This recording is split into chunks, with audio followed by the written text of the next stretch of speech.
जय श्री कृष्णा। कैसे हैं आप लोग फ्रेंड्स। वर्तमान समय में हमारे सामने एक ऐसी स्थिति आ गई है जब केतु महाराज हमारे जीवन में बहुत ऊंचाई तक हमको ले जाने के लिए बिल्कुल तैयार हो चुके हैं। केतु महाराज उस अवस्था में आ चुके हैं जब ये एक्टिवेट होकर हमारे जीवन में बहुत बड़े प्रभाव लेकर आने जा रहे हैं। हमारे जीवन को समृद्धशाली बनाने जा रहे हैं, क्योंकि देखिए वर्तमान समय में अष्टम भाव में केतु देव महाराज विराजमान है। अब केतु महाराज क्या है? ध्वज है। देखिए जिन लोगों की गाड़ी पे झंडी लगती है ना, तो वो इन्हीं की कृपा से लगती है। और झंडी किनकी? जो मतलब बहुत बड़े उच्च पदासीन होते हैं, राजनीति में होते हैं, ऐसे लोगों की गाड़ियों पर फ्लैग लगते हैं। तो मतलब ये चीज़ आप जानते ही हैं कि ये केतु महाराज जो है धर्म की ध्वजा कहे जाते हैं। और जहाँ पर भी ध्वजा का प्रतिरूप आ जाता है, जैसे आपने देखा होगा जो बहुत उच्च पदाधिकारी होते हैं उनकी गाड़ी पर आगे झंडी लगी होती है इंडियन नेशनल फ्लैग की। उसके अलावा आप उन लोगों को देखिए जो राजनीति से जुड़े हुए होते हैं, या तो वो अपनी पार्टी का ध्वज लगाते हैं या फिर वो अपनी किसी मतलब संप्रदाय से जुड़े होते हैं उनसे, मतलब लेकिन ये जो हो कुछ भी होता है, ये सर्वोच्च पद पे जो उस संस्था के होते हैं उन लोगों के गाड़ी पर आप देखते हैं। तो मोस्टली ये चीज़ें जो होती हैं ये केतु महाराज से होती है। और अष्टम भाव का केतु, क्योंकि अष्टम भाव आपके अंतर मन की वह दशा व्यक्त करता है, जो दशा कह सकते हैं कि बहुत गहराई में कभी कभी हमको भी नहीं पता चलता कि हमारे अंतर मन में हमारी कौन सी इच्छाएं दबी पड़ी हुई हैं। क्योंकि वो इच्छाएं ऐसी होती हैं कि जिनके लिए हमने अनंत समय तक बहुत ज़्यादा प्रयास किए हुए होते हैं, और हमको किसी भी दशा में उसमें 1% भी जब सफलता नहीं मिली हुई होती है, तो वह चीज़ें हमारी अंतर मन के कोने में एक दबी रह जाती है, कसक रह जाती है कि मतलब काश मेरी ये इच्छा पूरी हो जाती तो मेरी पूरी सिचुएशन आज की डेट में कुछ और ही हो सकती थी। तो यह केतु महाराज के शानदार प्रभाव अब इस समय पर, क्योंकि वह इच्छाएं ऐसी होती हैं जो कभी कभी आपको याद आती हैं, बहुत लंबे समय बाद आपको याद आती है, लेकिन जब भी याद आती है एक टीस मन में आती है, काश उस समय पर ऐसा हो गया होता तो अब मैं उच्च और पोजीशन पर होता। क्योंकि आपने बहुत वहाँ पर प्रयास किए हुए होते हैं, अपना एड़ी चोटी का जोर लगाया हुआ होता है, लेकिन फिर भी वहाँ से आपके लिए जब 1% भी सफलता नहीं निकल कर आती, आप हताश होकर उस चीज़ को छोड़ देते हैं उसी जगह पर और फिर दूसरी दिशा में बढ़ जाते हैं। ये लगभग आमतौर पर अगर कहें तो ये अगर 1000 लोगों में देखा जाए तो 999 लोगों के साथ ऐसा होता है। मोस्टली क्या होता है, केतु को धर्म कहा जाता है। और आजकल का परिवेश जो है ना, वो उसमें हम धर्म से बहुत दूर जा रहे हैं, धर्म की दिशा ही बदल दी गई है, धर्म का प्रारूप बदल दिया गया है। अगर आज से हम 1000 1500 वर्ष पूर्व चले जाएं, उस समय पर सभी लोग जो है धर्म के अनुसार आचरण करते थे, फलता उन्हें केतु की कृपा भी प्राप्त होती थी। लेकिन अब चिंता की बात नहीं है, क्योंकि अष्टम भाव अंतर्मन की वह दशा है जो एक कसक उठाता है, और केतु महाराज भी अंतर्मन ही है। क्योंकि यह सदैव देखिए एक सुप्त अवस्था में रहते हैं, और ऐसी अवस्था में रहते हैं जब हमारे जीवन में कह सकते हैं कि मतलब बहुत ज़्यादा प्रभावी नहीं होते, लेकिन कभी कभी एक्टिवेट होते हैं। और जिस समय पर एक्टिवेट होते हैं तो वो कमाल दिखा देते हैं कि मतलब व्यक्ति ओतप्रोत हो जाता है, गदगद हो जाता है। तो केतु महाराज देखिए डिटैचमेंट का कारक भी कहे जाते हैं। मोस्टली डिटैचमेंट क्या होता है? किसी चीज़ से विरक्ति। अब जब से आपने उस कार्य के लिए बहुत ज़्यादा प्रयास किए हुए हैं और आपका वो कार्य नहीं हुआ, मतलब आपको वहाँ से विरक्ति हो गई। ये है केतु का प्रभाव, क्योंकि केतु देखिए बहुत अच्छे ग्रह हैं। किसी भी भाव में हो उस भाव के प्रभाव को 16 गुना वृद्धि कर देते हैं, लेकिन डिटैचमेंट भी देते हैं कि कभी ना कभी आपकी लाइफ में एक ऐसा क्षण आता है जब आपको उस चीज़ से जो उस भाव की कारक वस्तु है विरक्ति सी हो जाती है। तो आइए जानते हैं कि वर्तमान समय में केतु किस तरीके से आपके लिए प्रभावी होने जा रहे हैं, क्या आपके लिए शानदार प्रभाव निकालने जा रहे हैं, इस पर चर्चा करेंगे।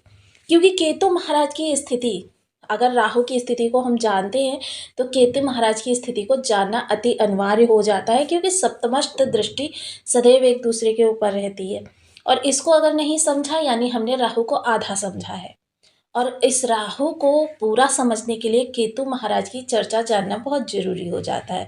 बने रहिए हमारे साथ इस वीडियो में, वीडियो बहुत ज्ञानवर्धक होने वाला है। यदि आपके लग्न में 10 नंबर बना हुआ है तो ये राशिफल आपके लिए है। यदि कुंडली में कहीं भी चंद्रमा के साथ 10 नंबर बना हुआ है तो ये राशिफल आपके लिए। कुंडली ना होने की स्थिति में आप इसे नाम राशि से भी देख सकते हैं।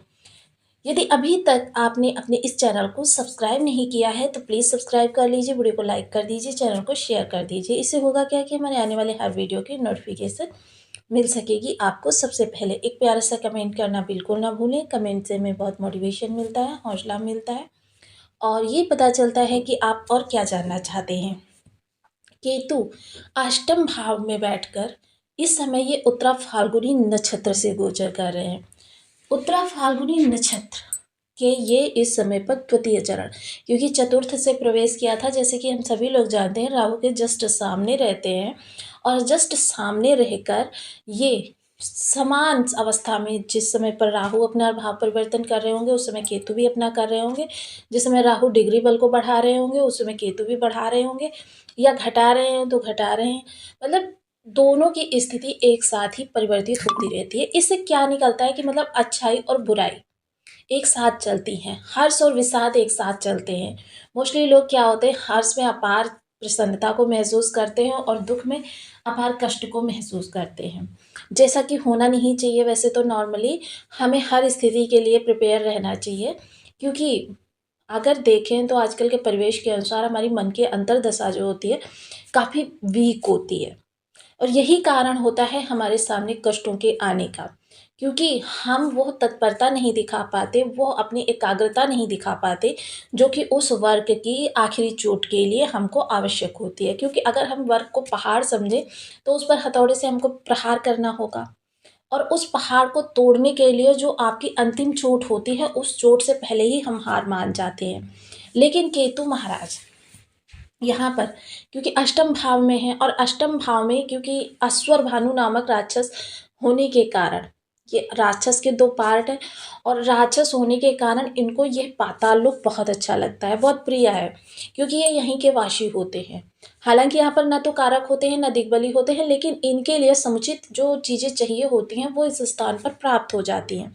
अब केतु महाराज अष्टम भाव है, अष्टम भाव में अचानक धन का भी कारकत्व रखते हैं। विशेषता है इस समय पर 2-3 चीज़ों से आपको बचना होगा। आपको किसी के साथ कोई वादा नहीं करना है। अगर आपने वादा किया है तो उस वादे को फुलफिल कीजिए।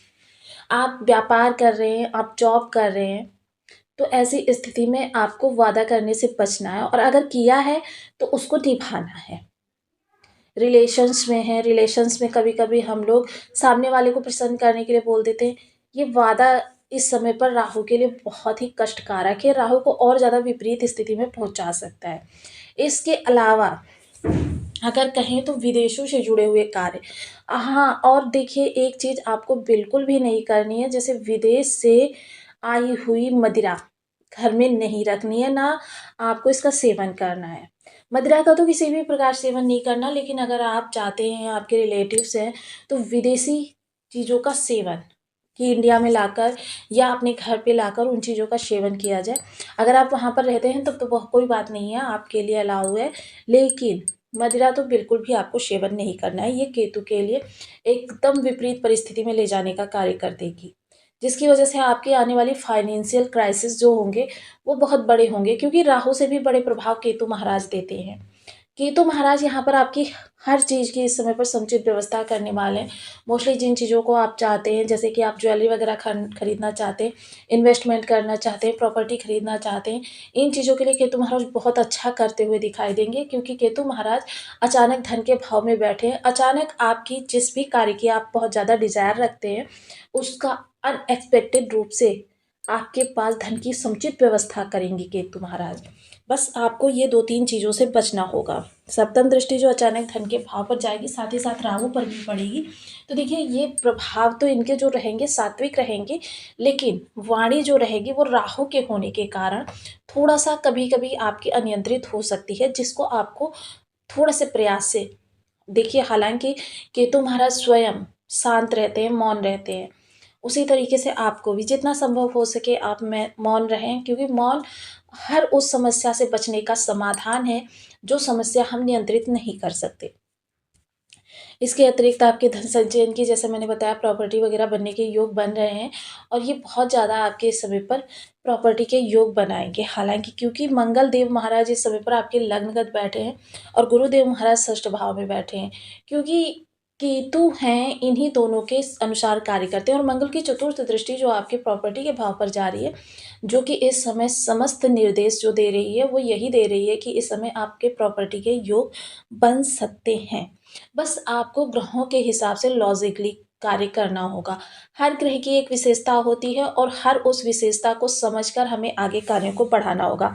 वहीं मंगल के साथ-साथ केतु की भी जो ये दृष्टि जा रही है, ये दृष्टि साफ-साफ संकेत दे रही है कि आपके पास अचानक धन का आगमन होगा, जिसके प्रभाव से आपके इन्वेस्टमेंट या तो ऐसे होंगे जो आपके फ्यूचर में काफ़ी सारी परेशानियों की, जो आपकी ज़रूरतें हैं, उनकी रिक्वायरमेंट को फुलफ़िल कर सकेंगे, या फिर आपकी भौतिक सुख-सुविधाओं को बढ़ाएँगे, या फिर आपके प्रॉपर्टी के योग बनाएँगे। माता के स्वास्थ्य में किसी प्रकार से कोई दिक्कत है, उसका समाधान इस समय पर हो जाएगा, निवारण होगा और माता काफ़ी प्रसन्नचित्त रहती हुई दिखाई देंगी। वहीं केतु से संबंधित उपायों की अगर चर्चा की जाए, तो केतु से संबंधित उपाय सबसे पहले तो बीज मंत्र का जप, ओम केम केतवे नमः। इस बीज मंत्र का 1 माला, 2 माला, 5 माला, 7 माला, 11 माला का जप नियमित अपनी सुविधा अनुसार करना प्रारंभ करें। आप काले सफ़ेद तिल मिला लीजिए, 100-100 ग्राम ले लीजिए और इनको बहती नदी में जल प्रवाह कर दीजिए। बहता हुआ पानी होना चाहिए, स्थायी या रुका हुआ पानी नहीं होना चाहिए। साथ ही साथ आप अपने घर की छत पर 2 रंग की ध्वजा लगाइए। देखिए, कोई भी ध्वजा लगा सकते हैं। पिछले वीडियो में काफ़ी लोगों ने कमेंट किए थे कि हम कौन-सी ध्वजा लगाएँ। तो देखिए, आप हनुमान जी के चित्र भी लगा सकते हैं, आप जय श्री राम लिखा हुआ भी लगा सकते हैं, माता का चित्र लगा सकते हैं, कोई भी ध्वजा लगा सकते हैं, लेकिन अपने घर की छत पर ध्वजा हमको